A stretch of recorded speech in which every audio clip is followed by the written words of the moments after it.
Ulama mana, ahli nasab mana yang menafikan nasab Bani Ba'alawi? Jawab, nggak ada yang menafikan. Oh, nggak ada kok. Bagaimana menafikan sesuatu yang nggak ada orangnya? Jadi udah salah pertanyaannya. Jadi mereka menganggap bahwa Bani Ubaidillah itu dari awal sudah diakui. Maka ketika kita tanya pembuktian pengakuan Ubaidillah sebagai anaknya Ahmad bin Isa, mereka jawabnya apa? Tidak ada lain perkataan mereka, tidak ada syarat. Harus ada pengakuan ulama sejaman atau kitab sejaman. Tidak ada syarat.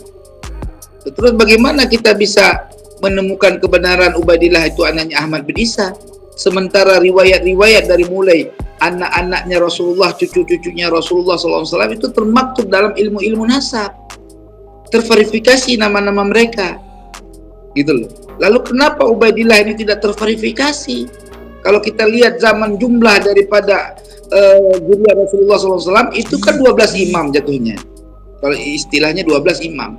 Jadi 12 imam itu nggak mungkin, nggak boleh, nggak ada ahli nasab yang mengisbatnya. Nah, justru karena Ubaidillah ini orang yang nggak ada, fiktif, ya, maka baru ada di abad ke-10. Nah, ini lucu.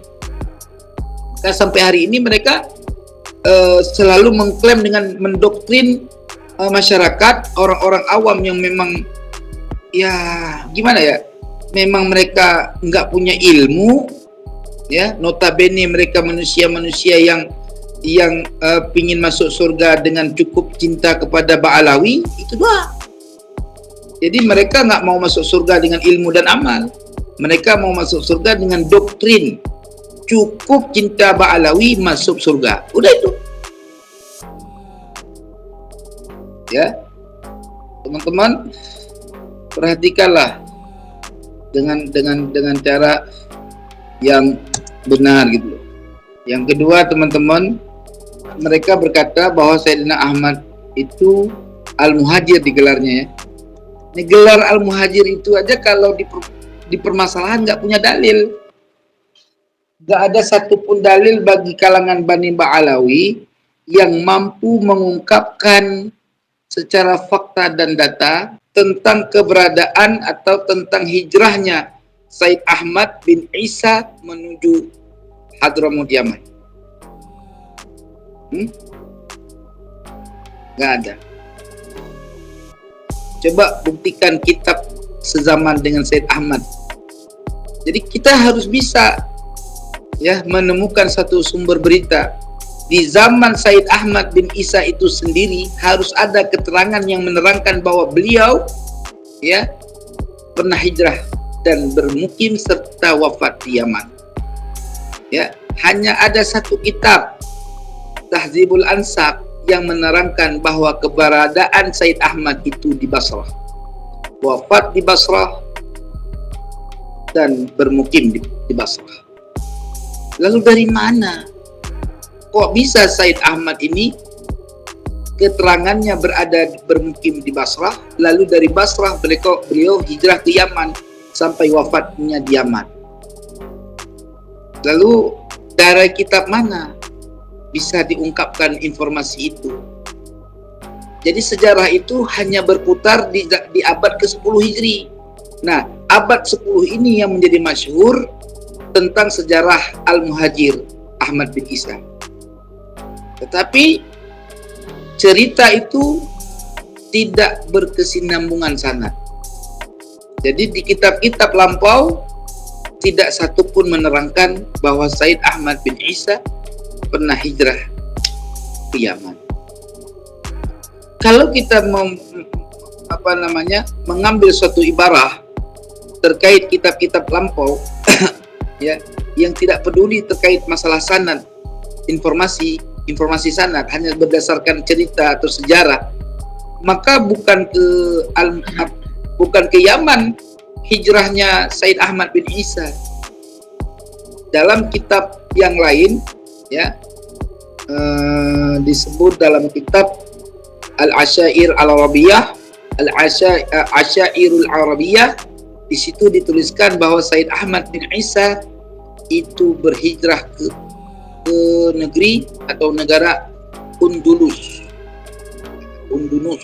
Undunus itu kadang-kadang kita baca sampai kita baca Indonesia gitu. Padahal Undunus, ya.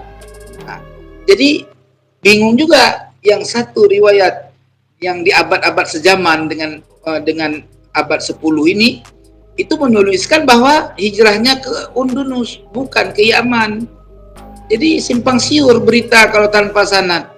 Tapi ketika kita lihat dengan kitab sejaman cukup membuktikan bahwa Said Ahmad itu wafat dan berkediaman di Basrah, tidak pernah hijrah ke Yaman, apalagi punya anak yang namanya Ubaidillah atau Abdullah. Tak ada. Kalaupun dianggap riwayat as-suluk, maka di situ tidak juga terverifikasi Ubaidillah memiliki anak Basri sama Salim. Hanya punya anak yang namanya Jadid. Itu pun menurunkan makna seandainya pun kita mengakui Ubaidillah sebagai anaknya Ahmad bin Isa, tetap Bani Ba'alawi rungkat. Jadi tidak ada jalan untuk membela nasab Bani Ba'alawi, karena dari semua jihad itu dia lemah, dari semua jihad itu dia palsu, munqati, mardud, maskuk nasabnya. Jadi nasab Bani Ba'alawi itu dibilang mardud, oke, dibilang maskuk, oke, dibilang inqita'ul isnad, boleh. Jadi terserah, inqita'ul sanad juga boleh. Tentang keberadaan atau tentang hijrahnya Said Ahmad bin Isa menuju Hadramut Yaman. Nggak ada. Coba buktikan kitab sezaman dengan Said Ahmad. Jadi kita harus bisa ya menemukan satu sumber berita. Di zaman Said Ahmad bin Isa itu sendiri harus ada keterangan yang menerangkan bahwa beliau ya pernah hijrah dan bermukim serta wafat di Yaman. Ya, hanya ada satu kitab Tahdzibul Ansab yang menerangkan bahwa keberadaan Said Ahmad itu di Basrah. Wafat di Basrah dan bermukim di Basrah. Lalu dari mana kok bisa Said Ahmad ini keterangannya bermukim di Basrah, lalu dari Basrah beliau hijrah ke Yaman sampai wafatnya di Yaman? Lalu dari kitab mana bisa diungkapkan informasi itu? Jadi sejarah itu hanya berputar di abad ke-10 Hijri. Nah, abad 10 ini yang menjadi masyhur tentang sejarah Al-Muhajir Ahmad bin Isa. Tetapi cerita itu tidak berkesinambungan sanad. Jadi di kitab-kitab lampau tidak satu pun menerangkan bahwa Said Ahmad bin Isa pernah hijrah ke Yaman. Kalau kita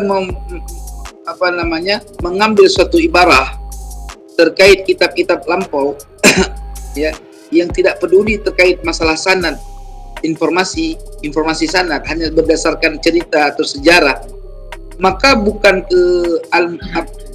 ke Yaman hijrahnya Said Ahmad bin Isa. Dalam kitab yang lain ya disebut dalam kitab Al-Asyair Al-Arabiyah, Al-Asyairul Arabiyah, di situ dituliskan bahwa Said Ahmad bin Isa itu berhijrah ke negeri atau negara Undunus. Itu kadang-kadang kita baca sampai kita baca Indonesia gitu. Padahal Undunus, ya.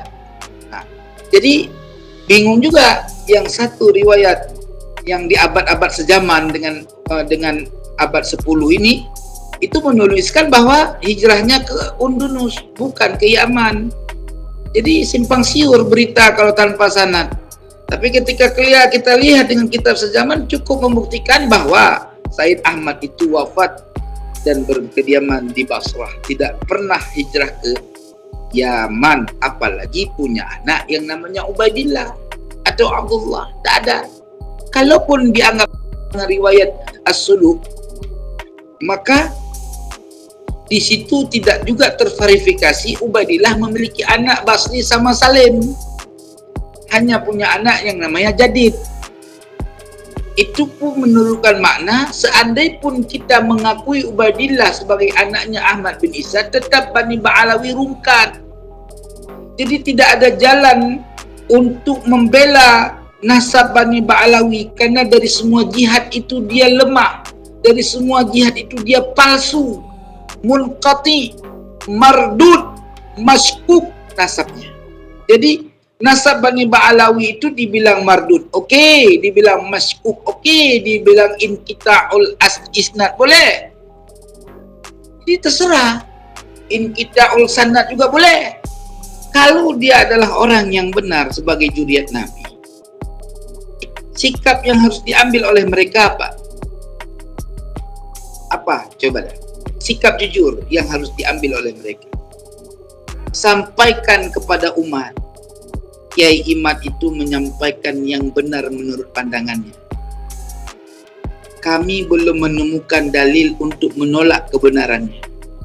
Kalau kalian adalah orang-orang yang bertakwa kepada Allah Subhanahu wa taala, mencintai baginda Nabi Muhammad sallallahu alaihi wasallam, maka selama kami tidak mempunyai data untuk menolak kebenarannya Kiai Imad, maka percayalah sama Kiai Imad. Jika dia bukan pendusta, dia bukan orang yang menyebar fitnah, tapi dia orang yang sedang menyampaikan kebenaran.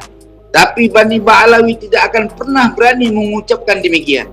Kenapa? Karena mereka sudah lazat di dalam tipu daya syaitan. Mereka sudah lazat di dalam mengaku-ngaku diri mereka adalah keturunan Nabi. Inilah teman-teman bukti bahwa nasab palsu itu seperti itu. Ya. Al-Imam Ibnu Hajar Al-Haytami menyampaikan dalam sebuah risalah kitabnya, beliau menyatakan bahwa nasab palsu itu sangat rapuh, tapi nasab palsu itu sangat kuat ya di kalangan orang-orang yang bodoh.